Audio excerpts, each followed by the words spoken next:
Je suis Sandra Del Ferro Mostachari, je suis coach en développement personnel et professionnel depuis 2014. Ça fait 5 ans que j'ai ouvert mon cabinet à Sarreguemines.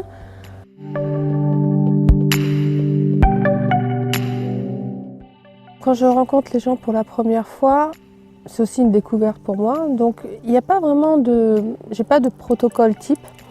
Ce que je fais, c'est d'abord j'accueille la personne, ce qu'elle a à me dire, et au fur et à mesure de la conversation, déjà je vais me synchroniser avec la personne. Je vais voir avec elle entre ce qu'elle me dit et ce qu'elle me dit pas dans le non-verbal. Donc moi j'arrive aussi à voir la part des choses.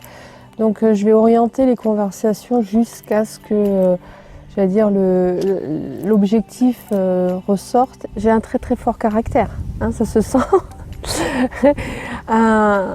Mais outre le côté, j'allais dire, très cartésien, des protocoles, etc., j'utilise aussi une grande part de spiritualité. Pour moi, c'est vraiment très très important. Et quand les gens viennent, je ne suis pas là dans le jugement, je suis justement dans l'accueil. J'essaye de voir et de ressentir ce qu'ils peuvent avoir à l'intérieur d'eux, pourquoi ils sont dans de telles émotions. Et j'allais dire, le côté croûte qu'ils veulent montrer, pour moi, ça ne marche pas parce que j'arrive, comme dans un livre ouvert, à pouvoir ressentir ce qu'ils ont. Et c'est ça qui fait ma force, parce que j'ai régulièrement cette remarque de « mais est-ce que vous avez mis des caméras chez moi? Est-ce qu'on vous a parlé de moi ?»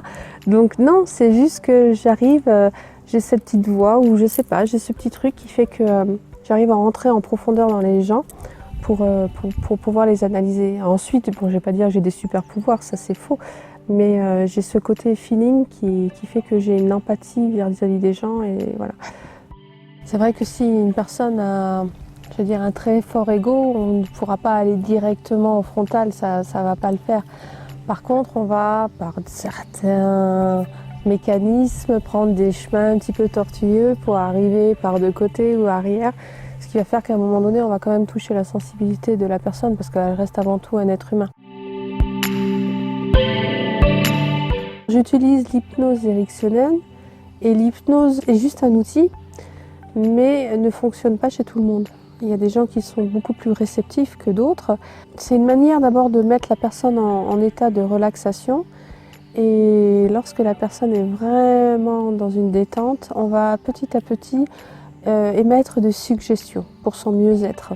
On n'ira jamais à l'encontre des valeurs de la personne, on est toujours dans le positif avec des suggestions qui seront positives, jamais dans la négation non plus, pour qu'après, au réveil de la personne, elle est comme cette petite voix là qui lui dit des choses, mais positives. Je veux dire, c'est son petit coach interne qu'elle va avoir, qui va se mettre en place. Voilà, donc il y a des gens qui vont partir très rapidement et d'autres qui vont être dans le contrôle. Donc pour les personnes qui sont plus dans le contrôle, on va plus utiliser des techniques comme la PNL, la programmation neurolinguistique. En fonction de l'éducation qu'on a pu avoir, tout ce qu'on a pu nous inculquer à l'école ou même dans notre vie privée, c'est d'essayer de voir les choses sous un autre angle. On nous a mis des croyances. Bon, il peut y avoir des croyances qui peuvent être motivantes, mais il y a aussi des croyances qui sont limitantes. Et ces croyances limitantes, quelquefois, peuvent nous porter des freins et justement nous amener à des peurs. Donc à travers la PNL, on va rééduquer notre cerveau pour voir les choses sous un autre angle, et enfin de verbaliser aussi ce qui nous tient à cœur pour pouvoir aller de mieux en mieux. Dans la vie, il faut quelquefois outrepasser ces croyances justement limitantes, et au lieu d'être dans les suppositions, c'est déjà de tester une fois. Et en fonction du feeling qu'on peut avoir avec le coach ou la coach qu'on aura choisi, c'est de dire, bon, est-ce que cette démarche, elle m'est positive? Et si vous vous sentez bien à la sortie, c'est continuer. Ensuite, n'ayez pas peur, tout peut arriver. C'est que du bonheur de pouvoir être libre, ça n'a aucun prix, sa liberté.